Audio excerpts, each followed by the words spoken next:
तो दिलों के भेद जानता है। अल्लाह पाक हमारे अल्फाज को नहीं देखता, हमारे दिल देखता है, हमारे आमाल को नहीं देखता बल्कि हमारी नीयतों को देखता है। इसीलिए तो हज़ूर सल्लल्लाहु अलैहि वसल्लम ने इरशाद फरमाया इन्नमल आमालो बिन्नियात, कि आमाल का दारो मदार नीयतों पर है।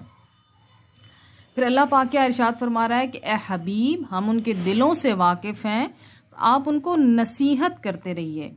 और तन्हाई में अल्लाह पाक ने कितना खूबसूरत और कितना जामे एक मसला एक ही लफ्ज़ में समो दिया कि तन्हाई में उन्हें मौसर बात कीजिए।